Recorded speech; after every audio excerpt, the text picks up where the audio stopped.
নবীন আমরা তরুণ আমরা জাতি ভবিষ্যৎ দেশ ও জাতি সেবাই হবে দেশ ও জাতি সেবাই হবে আমাদের জীবনে শপথ শিক্ষা নৈতিকতা মানবতা দেশপ্রেম আমাদের চলার নীতি আমাদের চলার নীতি একাই মজিদ জরিনা ফাউন্ডেশন স্কুল কলেজে মূলনীতি। সুপ্রিয় শিক্ষার্থীরা, সবাই কেমন আছো? আমি আশা করছি তোমরা সবাই ভালো আছো। প্রিয় শিক্ষার্থীরা, আজকে আমি তোমাদের সামনে নতুন একটি অনলাইন ক্লাস নিয়ে হাজির হয়েছি। যে ক্লাসটি তোমাদের সিলেবাসে নেই, কিন্তু আমি যেহেতু সিলেবাস রিভিশন দেওয়াও শেষ আমাদের, তাই আমি সিলেবাসের বাইরেই তোমাদেরকে একটি নতুন অধ্যায় পড়াবো। তোমরা মনোযোগ সহকারে ক্লাসটি দেখবে, তাহলে তোমাদের কাছে যেহেতু প্রথম এটা রিভিশন নয়, তাই মনোযোগ সহকারে ক্লাসটি দেখবে। তাই আজকের ক্লাসে তোমাদের সকলকে আমার পক্ষ থেকে লাল গোলাপের শুভেচ্ছা। শিক্ষক পরিচিতি। আমি কৃষ্ণারানী, প্রভাষক Bangla, Majid Joina foundation school and college, Naria Shariatpur. বিষয় বাংলা দ্বিতীয় পত্র, অধ্যায় হচ্ছে 4, প্রথম পরিচ্ছেদ। আজকে আমার লেকচার হচ্ছে 5। প্রিয় শিক্ষার্থীরা, যেহেতু পরীক্ষা হয়তো আমাদের একটু দেরি আছে, এখনও পরীক্ষা সম্পর্কে কোনো নির্দেশনা তোমাদের দেওয়া হয়নি, তাই আমরা যেহেতু রিভিশন শেষ, সেহেতু আমরা বসে থাকবো না। আমরা নিজেদের মতো করে বাড়তি পড়া যেটা আছে সিলেবাসে, এটা হয়তো অন্তর্ভুক্ত করে নিব। তাই সিলেবাসের উপর ডিপেন্ড করে বসে থাকলে চলবে না। আমাদেরকে যেমন রাইটিং পার্টও কিন্তু অনেক পড়া আছে, সেটাও তোমাদের আমরা পরে বলে দিব।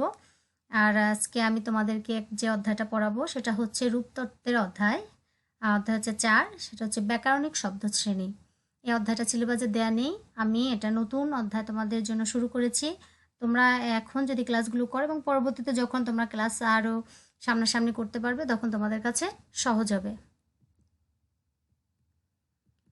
আমাদের আজকের পাঠ হচ্ছে রূপতত্ত্বের উপর ব্যাকরণিক শব্দ শ্রেণী। ব্যাকরণিক শব্দ শ্রেণীটা কি, সেই সম্পর্কে আমরা আজকে আলোচনা করব।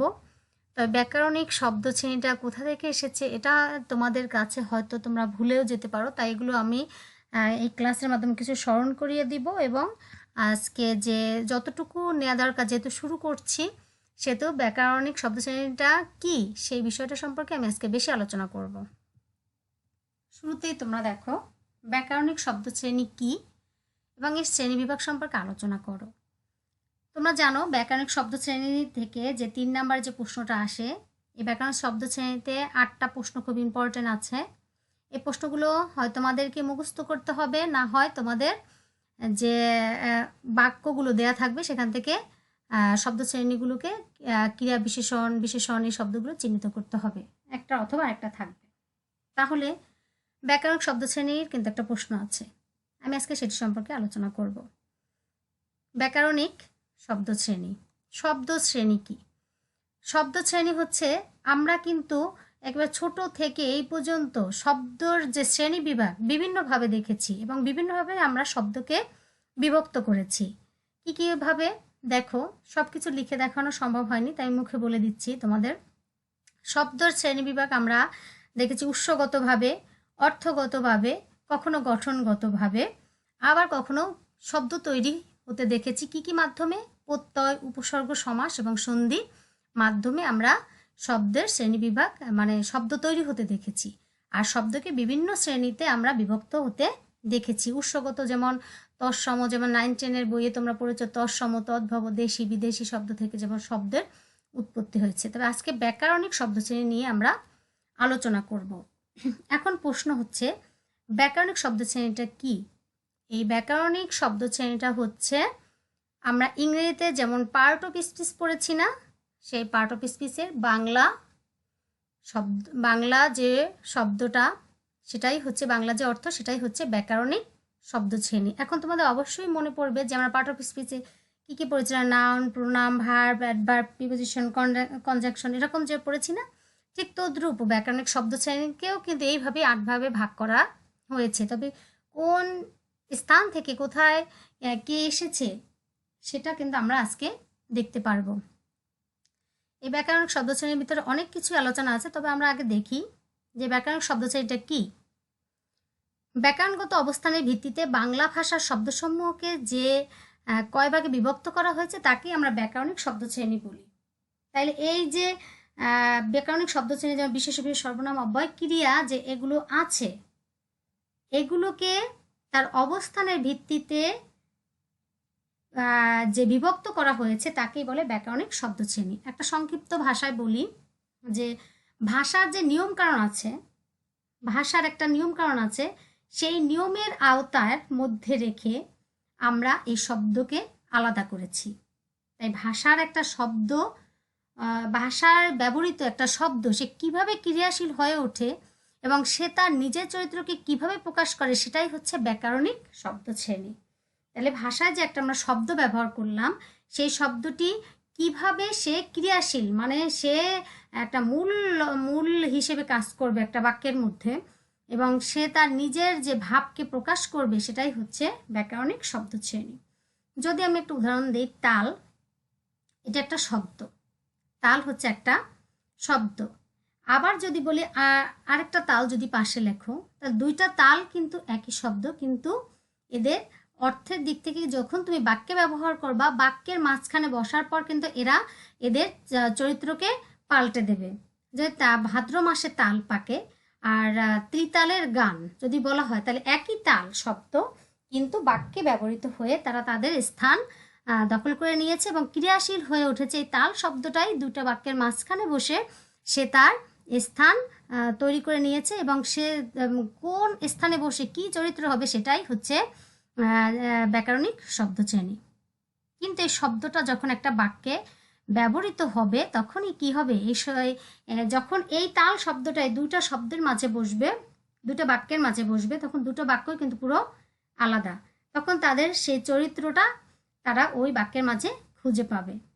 তখন শব্দটি তার পরিপূর্ণ তাৎপর্য নিয়ে আমাদের সামনে কিন্তু উপস্থিত হয়। মানে যখন তাল বললাম তখন কিন্তু তার কোনো পরিপূর্ণ আমরা তাৎপর্য বুঝতে পারলাম না। যখন ভাদ্র মাসে তাল পাকে তখন এই তালের মাধুর্য বুঝতে পারলাম, এবং যখন ত্রিতালের গান বুঝলাম তখন আমরা তার মাধুর্য খুঁজে পেলাম।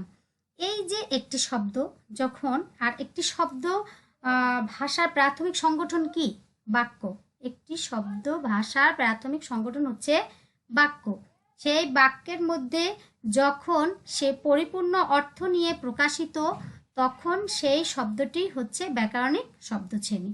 তাহলে কি বলছে, সেই বাক্যের মধ্যে যখন সে পরিপূর্ণ অর্থ নিয়ে প্রকাশিত হয়, মানে যে তাল শব্দটি ব্যবহার করলাম, এটা যখন ভাদ্র মাসে তাল পাকে একটা বাক্য তৈরি করলাম, তখন সে বাক্যের মাঝে বসে নিজের চরিত্রকে প্রকাশ করলো এবং সে তাৎপর্যমণ্ডিত হয়ে উঠলো। তাহলে সেই বাক্যের মধ্যে যখন সে একটা পরিপূর্ণ অর্থ প্রকাশ করেছে, ভাদ্র মাসে তাল একটা ফল, সে ভাদ্র মাসে পাকে।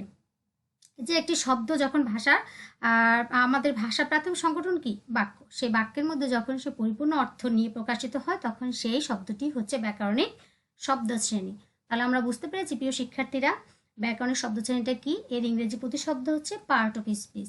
ব্যাকরণিক শব্দশ্রেণীটা পার্ট অফ স্পিচ যেমন 8 প্রকার, আমাদের ব্যাকরণিক শব্দশ্রেণীও সেভাবে 8 প্রকার। তবে তোমাদেরকে একটু স্মরণ করিয়ে দেই যে তোমরা কিন্তু মাধ্যমিকে একটা অধ্যায় পড়ে এসেছো, মাধ্যমিক লেভেলে একটা অধ্যায় পড়ে এসেছো, সেটি ছিল তোমাদের পদ প্রকরণের উপর একটা অধ্যায়।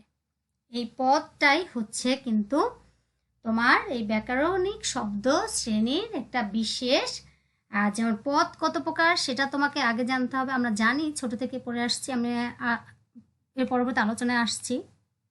তাহলে মাধ্যমিকে কিন্তু আমরা এই অধ্যায়টা পড়েছি। মাধ্যমিকে যে অধ্যায়টা তোমরা পড়েছো সেটা এখন তোমাদের একটু বিস্তারিত আলোচনা হয়েছে উচ্চ মাধ্যমিকে এসে। এই ব্যাকরণিক শব্দ শ্রেণীটা কোনো আলাদা কোনো বিষয় নয়, এটাই হচ্ছে সেই শব্দের মানে নিয়ম কানুন, তার নিজের মতো করে তাকে নিয়মের আওতার মধ্যে ফেলে সে যে বাক্যের মধ্যে বসবে সেই চরিত্র এবং সে ক্রিয়াশীল হয়ে উঠবে এবং সে যখন বাক্যের মধ্যে বসে পরিপূর্ণ অর্থ প্রকাশ করবে তখন সেই শব্দটি হবে ব্যাকরণিক শব্দ শ্রেণী। পদ প্রকরণ পড়েছ না তোমরা নবম দশম শ্রেণীতে মাধ্যমিকে? সেই সেই পদ প্রকরণেরই একটি মানে বিস্তারিত আলোচনা হচ্ছে ব্যাকরণিক শব্দ শ্রেণী। আর ব্যাকরণিক শব্দ শ্রেণী বিভাগ হচ্ছে মানে ব্যাকরণিক শব্দ শ্রেণীকে আমরা 8 ভাগে ভাগ করতে পারি। 8 ভাগে ভাগ করা যায়, সেটা কি কি? বিশেষ্য, সর্বনাম, বিশেষণ, ক্রিয়া, ক্রিয়া বিশেষণ, আবেগ শব্দ, যোজক এবং অনুসর্গ। এখন তোমাদের মনে প্রশ্ন থাকবে যে আমরা তো নবম দশম শ্রেণীতে এতগুলো সব পড়িনি, তাই না? তোমরা পদ পড়েছো, পদের বিভিন্ন বিস্তৃত আলোচনা পড়েছো।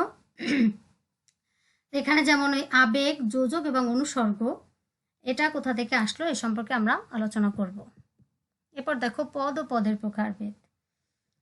পদ, তাহলে পদ কাকে বলে আমরা অবশ্যই জানি, তাই না? বাক্যে ব্যবহৃত বিভক্তিযুক্ত শব্দকেই পদ বলে। শব্দ পদের মধ্যে কিন্তু একটা সম্পর্ক রয়েছে। শব্দ যেমন পৃথিবীর যা কিছু তোমার বস্তু, ব্যক্তি যাই বলো না কেন, সব কিছু কিন্তু একটা বিভিন্ন বর্ণ মিলে একটা শব্দ তৈরি হয়। তাই সেই শব্দটা যখন বাক্যের মধ্যে বসে তখনই সেই বাক্যের মধ্যে বসে যখন বিভক্তিযুক্ত হয়ে একটা বাক্য তৈরি করে তখনই সে কি হয়ে যায়? পদ। তাহলে পদ কাকে বলে? বাক্যে ব্যবহৃত বিভক্তিযুক্ত শব্দকেই পদ বলে।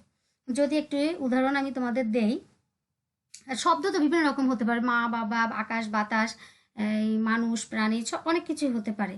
এরা যখন বাক্যে ব্যবহৃত পরিপূর্ণ অর্থ প্রকাশ করে তখনই শব্দগুলো কিন্তু পদ হয়ে যায়। আরেকটা কথা বলতে চাই, যদি এখানে উদাহরণ দেই যে আমি তোমাকে ভালোবাসি, আমি তোমাকে ভালোবাসি, এইখানে আমি একটা শব্দ, তোমাকে একটা শব্দ, ভালোবাসি একটা শব্দ, কিন্তু এরা যখন পাশাপাশি বসেছে এবং এই তোমাকে কে কিন্তু একটা বিভক্তি, এই বিভক্তিযুক্ত যখন একটা বাক্য তৈরি হয়েছে তখনই কিন্তু সে পদে পরিণত হয়েছে। তাইলে বাক্যে ব্যবহৃত বিভক্তিযুক্ত শব্দকে পদ বলে। আরেকটা কথা হচ্ছে যে শব্দের প্রাণ ফিরে পায় কোথায়? বাক্যে। শব্দের প্রাণ ফিরে পায় বাক্যে। শব্দ হচ্ছে বাক্যের প্রাণ। একটা উদাহরণ যদি দাও, যে করোনা কালে অনলাইনে ক্লাস আমরা করেছি, তাহলে করোনা কালে আমরা তো বিভক্তিগুলো অবশ্যই জানি, এই বিভক্তি, অবিভক্তি, এর বিভক্তি, ষষ্ঠী বিভক্তি, সপ্তম বিভক্তি অবশ্যই পড়েছি। তাহলে এই করোনা কাল, এখানে যেহেতু আমি উদাহরণ দিতে পারিনি, আমি তো মুখে বলছি, তোমরা একটু বুঝে নাও যে করোনা কালে এখানে মূল শব্দ হচ্ছে করোনা কাল, কিন্তু বাক্যটাকে পরিপূর্ণ অর্থ প্রকাশ করার জন্য সে কি হয়েছে? বিভক্তিযুক্ত হয়েছে। করোনা কালে অনলাইন, সেখানে হচ্ছে অনলাইনে আমরা ক্লাস দেখেছি, তাই না? এই যে বিভক্তিযুক্ত হয়ে বাক্যের মধ্যে যে বিভক্তিযুক্ত হয় সেই শব্দকেই আমরা পদ বলে থাকি। তাহলে বুঝতে পেরেছ প্রিয় শিক্ষার্থীরা? এবার দেখো পদ। আমরা জানি পদ সাধারণত এত ছোট থেকে আমরা পড়ে আসছি যে পদ 5 প্রকার, তাই না? পদ হচ্ছে 5 প্রকার। কি কি হচ্ছে? ধরো আগে পড়েছি বিশেষ্য, বিশেষণ, সর্বনাম, অব্যয়, ক্রিয়া, এই 5 প্রকার পদ। তবে এখন আমরা যে ওটার মানে মোট পদ ছিল 5 প্রকার, সেই পদকে আমরা এখন প্রধানত 2 ভাগে ভাগ করেছি। সেটা কি? দেখো, সব্যয় পদ এবং অব্যয় পদ। সব্যয় পদ এবং অব্যয় পদ। ব্যয় শব্দ অর্থ হচ্ছে ক্ষয় হয়ে যাওয়া বা পরিবর্তন হওয়া, সেটা। সব্যয় পদ কি? দেখো, সব্যয় পদকে আমরা কয় ভাগে ভাগ করতে পারি? সব্যয় পদ হচ্ছে যাকে পরিবর্তন করা যায় সেগুলোই হচ্ছে সব্যয় পদ।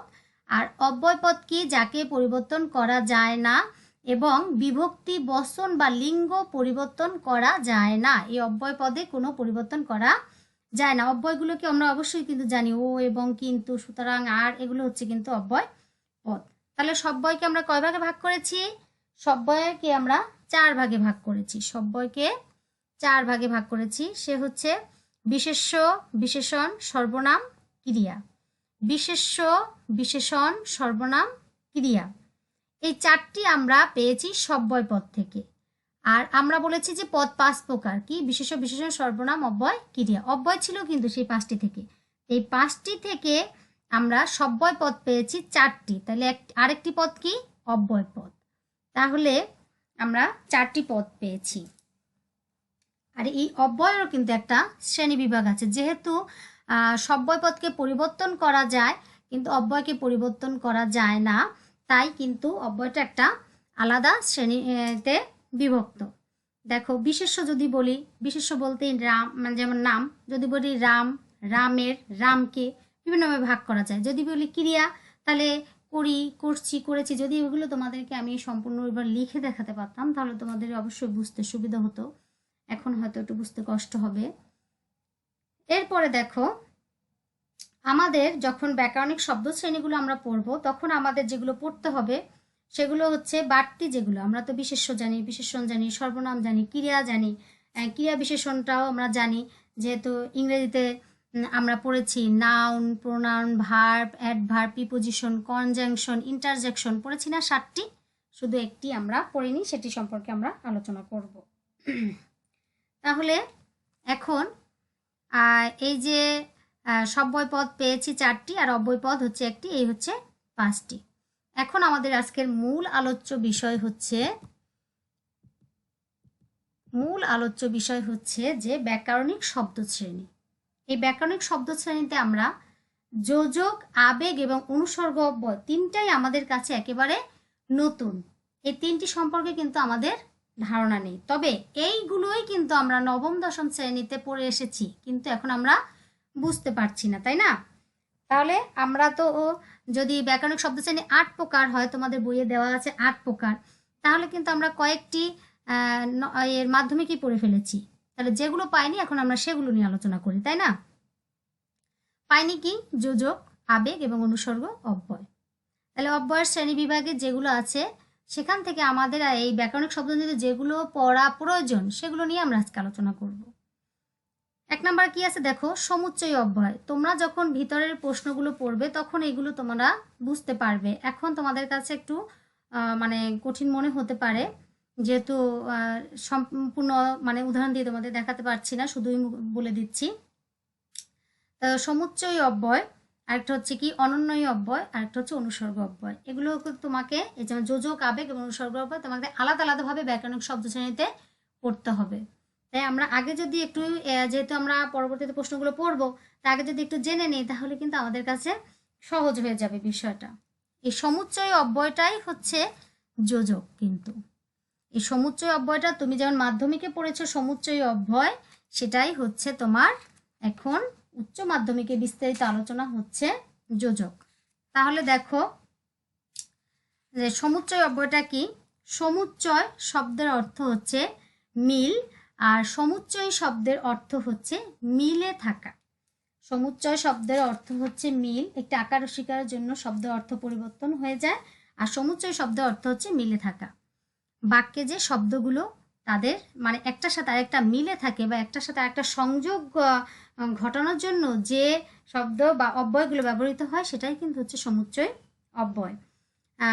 এই সমুচ্চয় অব্যয়কে আবার সম্বন্ধবাচক বা সংযোগবাচক অব্যয় বলা হয়। আর সমুচ্চয় অব্যয়গুলো কি কি বলতো? ও, এবং, কিংবা, সুতরাং, আর এগুলোই হচ্ছে সমুচ্চয় অব্যয়। তাহলে আমি যদি একটু উদাহরণ দিই, মন্ত্রের সাধন কিংবা শরীর পতন, তাহলে এটা কিন্তু আমরা পড়েছি। তাহলে এইটাই হচ্ছে আমাদের এখন ব্যাকরণিক শব্দ শ্রেণীতে যোজক। কি প্রিয় শিক্ষার্থীরা, বুঝতে পারবে না তোমরা? এই সমুচ্চয় অব্যয়টাই কিন্তু হচ্ছে যোজক। আর এই যোজকের ইংরেজি শব্দটা কি হবে? কনজাংশন। এটা আমরা পড়েছি না, noun, pronoun, verb, adverb, preposition, interjection, conjunction, এগুলো পড়েছি না? ঠিক সেই ইংরেজিটা যেমন পড়েছি এখন তার বাংলা রূপটাই হচ্ছে যোজক, আবেগ, অনুসর্গ। বুঝতে পেরেছ?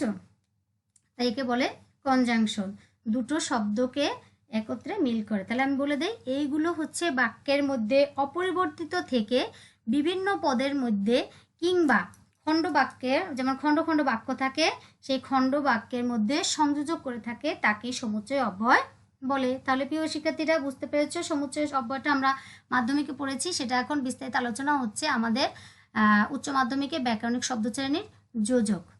এরপরে হচ্ছে দেখো অনন্যই অব্যয়। অনন্যই অব্যয় যাকে আমরা এখন ব্যাকরণিক শব্দশ্রেণীতে আবেগ বলে চিনতে পারি, আবেগ শব্দ, তাই না?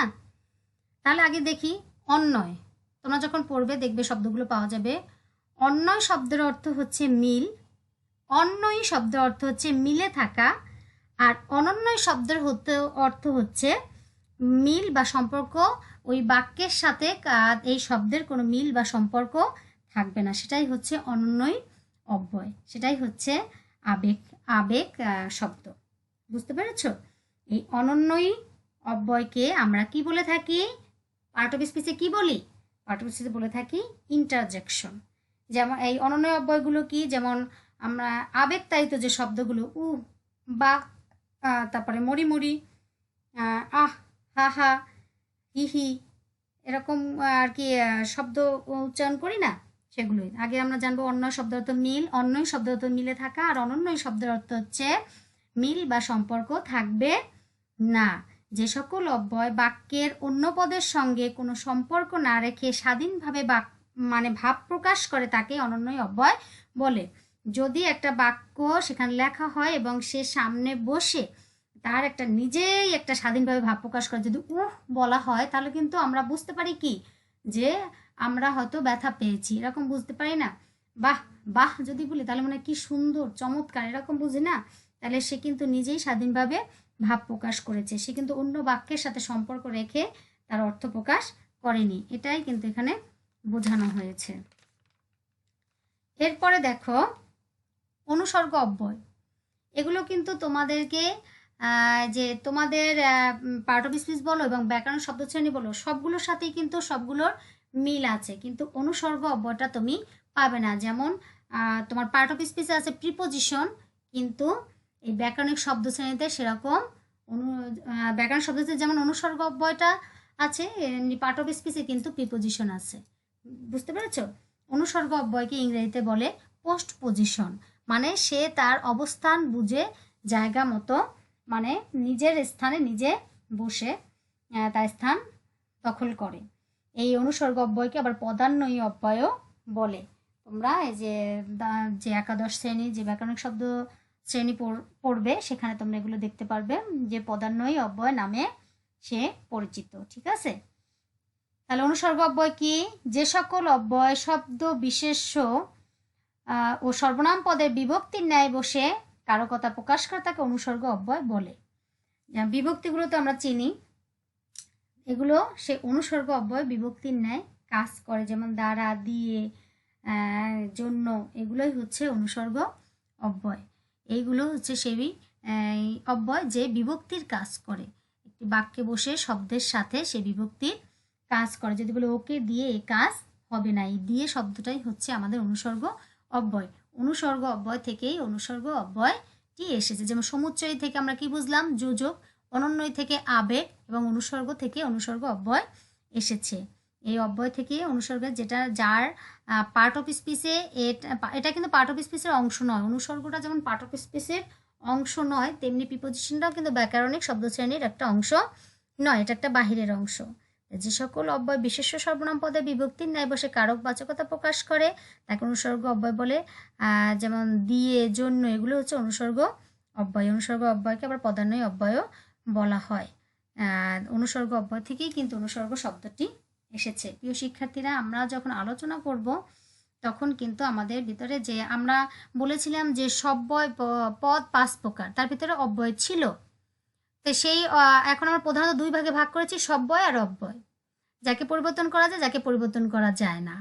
তাহলে সব্যয়ের আমরা সব্যয় থেকে পেলাম 4টি, বিশেষ্য, সর্বনাম, বিশেষণ, ক্রিয়া, এই 4টি পেয়েছি। আরেকটা কি? অব্যয়। অব্যয়ের শ্রেণীবিভাগ থেকে আমরা কি কি পেয়েছি? যোজক, আবেগ এবং অনুসর্গ, 7টা পেয়েছি। তাহলে কোনটা পাইনি? ক্রিয়া বিশেষণ। এই ক্রিয়া বিশেষণটা হচ্ছে ক্রিয়া থেকে ক্রিয়া বিশেষণ, একটা যে ব্যাকরণ শব্দশ্রেণী, সেটা খুব একটা ইম্পর্টেন্ট। ব্যাকরণ শব্দশ্রেণীর মধ্যে ক্রিয়া বিশেষণটা একটা ইম্পর্টেন্ট একটা অংশ। ডক্টর সুনীতি কুমার চট্টোপাধ্যায় এবং পণ্ডিতরা বিভিন্ন গবেষণার মাধ্যমে এই ক্রিয়া বিশেষণকে বিশেষণের যে বাক্যের মধ্যে খুব মানে গুরুত্বপূর্ণ একটা অংশ সেই হিসেবে চিহ্নিত করে তাহলে আমরা দেখতে পাচ্ছি যে ব্যাকরণিক শব্দ শ্রেণী আমাদের 8 প্রকার এখানে দেওয়া আছে। আমরা 7টাই কিন্তু পাঠক স্পিচ থেকে পেয়ে গেছি। আরেকটা কি হচ্ছে অনুসর্গ অব্যয়, আর যেমন পাঠক স্পিচের মধ্যে প্রিপোজিশন, আমাদের ব্যাকরণিক শব্দ শ্রেণীতে অব্যয় থেকে কি এসেছে অনুসর্গ অব্যয়। এবার আমরা মূল পাঠে চলে আসি প্রিয় শিক্ষার্থীরা। আগে আমি একটু তোমাদের সেই পূর্বের যে মাধ্যমিকে পড়াশোনা করেছো সেটা সম্পর্কে আলোচনা করলাম। এরপরে আমরা এখানে দেখো এখন তোমরা পড়লে বুঝতে পারবে, নাহলে শব্দগুলো তোমাদের কাছে নতুন মনে হবে, যে সমুচ্চয় অনন্যই এগুলো। এখন এই পাঠটা পড়ে আমরা কি শিখবো? ব্যাকরণিক শব্দশ্রেণী সম্পর্কে বলতে পারবো, ব্যাকরণিক শব্দশ্রেণী প্রকারভেদ লিখতে পারবো। ব্যাকরণগত অবস্থানের ভিত্তিতে বাংলা ভাষার শব্দসমূহকে যে কয় ভাগে বিভক্ত করা হয়েছে তাকেই বলে ব্যাকরণিক শব্দশ্রেণী। প্রচলিত ব্যাকরণে বাংলা শব্দশ্রেণী থেকে 5 ভাগে ভাগ করা হয়েছে কি কি? বিশেষ্য, বিশেষণ, সর্বনাম, অব্যয় ও ক্রিয়া। কিন্তু প্রমিত বাংলা ভাষার ব্যাকরণে 1 দশক হবে মনে হয় এই যে পরিবর্তনটা হয়েছে ব্যাকরণের শব্দের শ্রেণীকরণের ক্ষেত্রে একটু ভিন্ন চিন্তা করা হয়েছে। প্রচলিত ব্যাকরণে ক্রিয়া বিশেষণকে বিশেষণের একটি শাখা হিসেবে, দেখছো প্রচলিত ব্যাকরণে এই ক্রিয়া বিশেষণকে একটা বিশেষণের গুরুত্বপূর্ণ শাখা হিসেবে চিহ্নিত করা হয়েছে, কিন্তু ব্যাকরণিক ভূমিকার দিক থেকে তা আলাদা শ্রেণী হিসেবে গণ্য হওয়ার দাবি রাখে। কিন্তু অব্যয় প্রচলিত ব্যাকরণে একাধিক ব্যাকরণিক ভূমিকা পালন করে। ওই ব্যাকরণে অব্যয়ের একটি শ্রেণী হচ্ছে কি কি? এই যে পদান্বয়ী অব্যয় মানে কি? অনুসর্গ অব্যয়, যার ব্যাকরণিক ভূমিকা অনুসর্গের অনুরূপ। দেখেছো, ব্যাকরণিক ভূমিকা হচ্ছে অনুসর্গের অনুরূপ। অব্যয়ের দ্বিতীয় শ্রেণীটা হচ্ছে কি? সমুচ্চয়ী অব্যয়, যা যোজক হিসেবে কাজ করে। আর তৃতীয়টি কি হচ্ছে? অনন্যই অব্যয়, যা আবেগ হিসেবে কিন্তু কাজ করে। এটি বাক্যের অন্য শব্দের সঙ্গে একেবারে সম্পর্কহীন, যা এত সময় আমি তোমাদের সাথে আলোচনা করি। কি সুন্দর আকাশ, ব্যাগটা ফেলে এসেছি। আসলে আবেগময় উচ্ছ্বাসবাচক শব্দ ধরনের শব্দ আলাদা শ্রেণীকরণের দাবি রাখে। তাই এই ব্যাকরণে পদান্বয়ী, সমুচ্চয়, অন্বয়ী অব্যয়কে যথাক্রমে অনুসর্গ, যোজক ও আবেগ শব্দ হিসেবে আলাদা শ্রেণীকরণ করা হয়েছে। এবার প্রিয় শিক্ষার্থীরা, তোমাদের কাছে ক্লিয়ার বিষয়টি? এই বিচারে ব্যাকরণগতভাবে বাংলা ভাষার শব্দ শ্রেণীকে 8 ভাগে আমরা ভাগ করেছি। কি কি দেখো? বিশেষ্য, সর্বনাম, বিশেষণ, ক্রিয়া, ক্রিয়া বিশেষণ, আবেগ শব্দ, যোজক এবং অনুসর্গ। তোমাদের পাঠ্য বইয়ে দেওয়া আছে। তাহলে বিশেষ্য কি? আমরা জানি যে কোনো বস্তু, ব্যক্তি বা অবস্থান, ভৌগোলিক অবস্থান, স্থান সব কিছুরই নামকে বিশেষ্য বলে। এই বিশেষ্যকে বলা হয় নাম শব্দ। বাক্যে ব্যবহৃত যেসব শব্দ দ্বারা কোনো ব্যক্তি, বস্তু বা স্থান, দোষ, গুণ, অবস্থার নাম বোঝায় তাকে বিশেষ্য বলে। একে আবার নাম বিশেষ্য বলা হয়। যেমন ঢাকা, যমুনা, পদ্মা, মেঘনা, আকাশ, বাতাস, এই যে এইগুলো নাম, যে কোনো নামই, স্থান হোক, ব্যক্তি হোক, রবীন্দ্রনাথ, নজরুল, এগুলোকে বলে বিশেষ্য। অবশ্যই জানো যে কোনো কিছুর নাম কি বলা হয়? বিশেষ্য পদ। এবার বিশেষ্য শ্রেণী বিভাগ দেখো।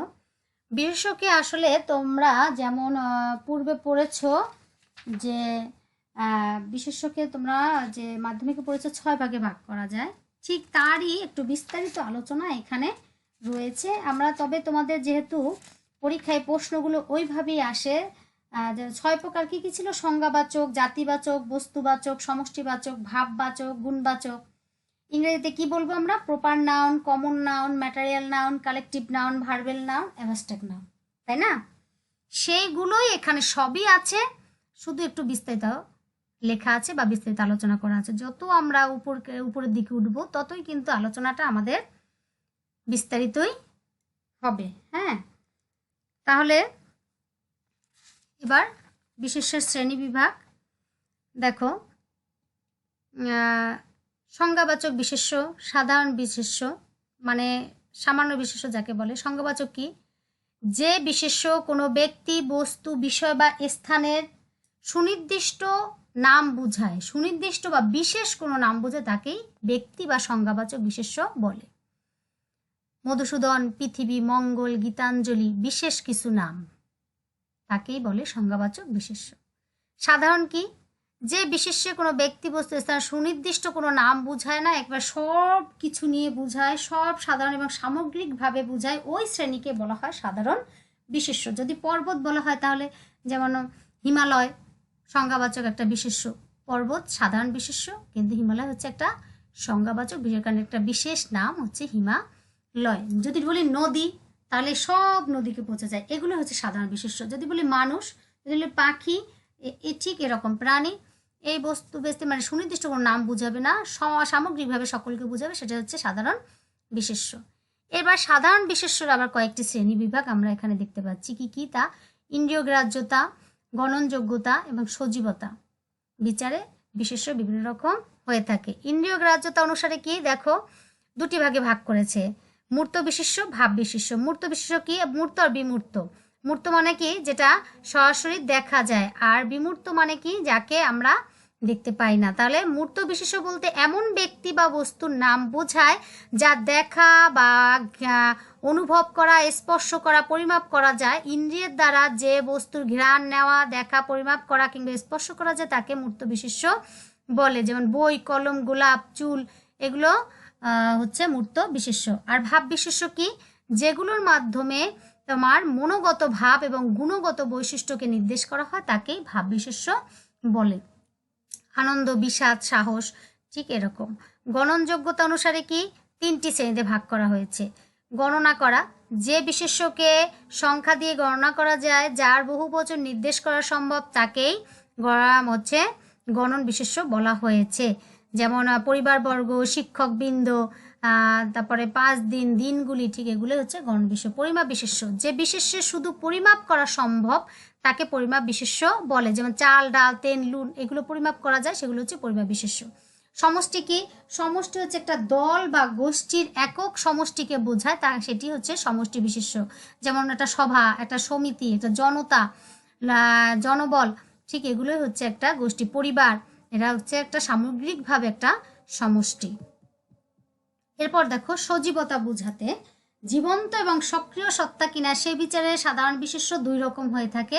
একটা হচ্ছে সজীবতা বিশেষ্য আর একটা হচ্ছে অজীব বিশেষ্য। সজীব মানে কি? যার জীবন এবং জীবন্ত, যে জীবন্ত এবং ক্রিয়াশীল তাকেই সজীব বিশেষ্য বলে। যেমন মানুষ, পশু, পাখি, প্রাণী, মাছ, এগুলোই হচ্ছে সজীব বিশেষ্য। আর অজীব কি? যে বিশেষ্য জীবন্ত নয় এবং ক্রিয়াশীলও নয় তাকে অজীব বিশেষ্য বলা হয়। আকাশ, বাতাস, মেঘ, মাটি, ফসল, পানি ইত্যাদি। আর অন্য কিছু বিশেষ্য রয়েছে, যেমন ক্রিয়া বিশেষ্য, যে বিশেষ্য দ্বারা কাজ করা বোঝায় সেটাই হচ্ছে ক্রিয়া বিশেষ্য। যেমন শয়ন, ভোজন, দর্শন, দেওয়া, নেওয়া, এগুলো হচ্ছে কাজ, তাই এগুলো হচ্ছে ক্রিয়া বিশেষ্য। আর বিশেষণজাত বিশেষ্য কি? যে বিশেষণের বিশেষণ থেকে জাত বা উৎপন্ন হয়ে থাকে তাকে বিশেষণজাত বিশেষ্য বলে। যেমন মধুরতা, তারুণ্য, ধীরতা, পটুত্ব। প্রয়োগ নির্ধারিত বিশেষ্য, বিশেষণ শব্দ কখনো কখনো বিশেষ্য হিসেবে ব্যবহৃত হয়। এ ধরনের বিশেষণ প্রয়োগ নির্ধারিত বিশেষ্যের পর্যায়ে পড়ে। যেমন সে খুব গরিব, এটা হচ্ছে বিশেষণ। আর গরিবকে সাহায্য করা উচিত, এটা হচ্ছে বিশেষ্য। প্রিয় শিক্ষার্থীরা, তাহলে বিশেষ্য এবং ব্যাকরণের শব্দ শ্রেণী নিয়ে আলোচনা করলাম এবং তোমাদেরকে বিশেষ সম্পর্কে আলোচনা করলাম। তোমাদের যখন প্রশ্ন আকারে আসবে বিশেষ্য কাকে বলে, বিশেষ্যের প্রকারভেদ সম্পর্কে আলোচনা করো, তখন এই প্রশ্নটা হুবহু তোমাদেরকে এইভাবে লিখতে হবে, তাহলে তোমরা 5-এ 5 পাবে। দেখো তোমাদের একটু আগে আমি যা বলেছি, ব্যাকরণিক শব্দ শ্রেণী বলতে কি বুঝো? ব্যাকরণগত অবস্থার ভিত্তিতে বাংলা ভাষার শব্দসমূহকে যে কয় ভাগে বিভক্ত করা হয়েছে তাকেই ব্যাকরণিক শব্দ শ্রেণী বলে। কি ভাগে? 8 ভাগে বিভক্ত করা হয়েছে। বিশেষ্য হচ্ছে যে শব্দ দ্বারা কোনো ব্যক্তিবস্তু বা সমষ্টি, গুণ বা অবস্থার নাম বলে তাকে বিশেষ্য বলে। আবার সর্বনাম কি? বিশেষ্যের পরিবর্তে, মানে আমি, তুমি, সে পরিবর্তে যেগুলো মানে রাম, শ্যাম, যদু, মধু, এর পরিবর্তে আমি, তুমি, সে যা ব্যবহৃত হয় সেটাই হচ্ছে সর্বনাম। বিশেষণ কি? যে শব্দ অন্য শব্দকে বিশদ বা সীমিতভাবে বিশেষিত করে থাকে, যেমন দোষ, গুণ, অবস্থা বুঝায়, সেটাই হচ্ছে বিশেষণ। ক্রিয়া কি? যে শব্দ দ্বারা কোনো কিছু করা বোঝায় বা হওয়া বোঝায় তাকেই বলে ক্রিয়া বিশেষণ। ক্রিয়া আর ক্রিয়া বিশেষণ কি? যে শব্দ বাক্যের ক্রিয়াকে বিশেষিত করে, মানে বিশেষ গুণ বা বৈশিষ্ট্য থাকে, সেটাই হচ্ছে ক্রিয়া বিশেষণ। আবেগ শব্দ তাহলে আমরা পড়েছি। এবার যে ব্যাকরণ শব্দ শ্রেণীতে আমাদের নতুন 3টি যোগ হয়েছে, সেটা হচ্ছে আবেগ, যোজক এবং অনুসর্গ। এটা কোথা থেকে এসেছে? আমরা তা পূর্বেই কিন্তু বলেছি। আবেগ শব্দ, যে শব্দ বাক্যের অন্য শব্দের সাথে সম্পর্ক না রেখে স্বাধীনভাবে মনের ভাব প্রকাশ করে, সেটাই হচ্ছে আবেগ শব্দ। এটা হচ্ছে কি? অনন্যই শব্দ থেকে পেয়েছি। যোজক কি? এই আবেগ শব্দকে আমরা কি বলে থাকি? আবেগ শব্দ হচ্ছে তোমার ইন্টারজেকশন, তাই না? আবেগ শব্দ হচ্ছে ইংরেজিতে পাঠ্যপুস্তকে ইন্টারজেকশন। যোজক কি? যে শব্দ একটি বাক্যাংশের সাথে অন্য একটি বাক্যাংশের মানে বা বাক্যের একটি শব্দের সঙ্গে অন্য শব্দ সংযোজন, বিয়োজন, সংকোচন করে তাকে যোজক বলে। এগুলো হচ্ছে কিন্তু, এবং, ওরা, সুতরাং, কিংবা, এগুলো হচ্ছে যোজক। এই যোজককে বলে কনজাংশন, সমুচ্চয় শব্দ থেকে এসেছে। অনুসর্গ কি? যে শব্দ কখনো স্বাধীন রূপে আবার কখনো শব্দ বিভক্তির ন্যায় ব্যবহৃত হয়ে বাক্যের অর্থ প্রকাশ সাহায্য করে। এ অনুসর্গ হচ্ছে একটা সহায়ক শব্দ, তাকে অনুসর্গ বলে। ঠিক আছে, এই যে গ্রীষ্মের পর বর্ষা আসে, এই যে পর শব্দটি বসে দুটো শব্দের মাঝখানে একটা সহায়ক ভূমিকা সে পালন করেছে। এবার বিশেষ্য কাকে বলে? বিশেষ্য শ্রেণীবিভাগ তো তোমাদের ওখানে পড়িয়েছি, ঠিক সব এখানে আছে। এখানে যেভাবে প্রশ্নটা দেওয়া আছে এভাবেই প্রশ্নটা তোমরা পরীক্ষার খাতায় লিখে দিবে, তাহলে পাশে পাস তোমরা পেয়ে যাবে। প্রিয় শিক্ষার্থীরা, তোমাদের বাড়ির কাজ থাকবে পৃষ্ঠা 96, 97 1 ও 2 নং প্রশ্ন, ব্যাকরণিক শব্দ শ্রেণী কাকে বলে এবং তার প্রকারভেদ, আর বিশেষ্য শব্দ কাকে বলে, বিশেষ শব্দের প্রকারভেদ। এই দুটো প্রশ্ন তোমরা বাসায় ভালো করে পড়বে, যেগুলো ইম্পর্টেন্ট সেগুলোই কিন্তু তোমাদেরকে পড়তে দেওয়া হয়। ধন্যবাদ প্রিয় শিক্ষার্থীরা, সবাই ভালো থেকো। পরবর্তী ক্লাসে আমি আবার এরপরের যে প্রশ্নগুলো ইম্পর্টেন্ট সেগুলো নিয়ে আসবো। আজ আর কথা নেই, সবাই ভালো থেকো।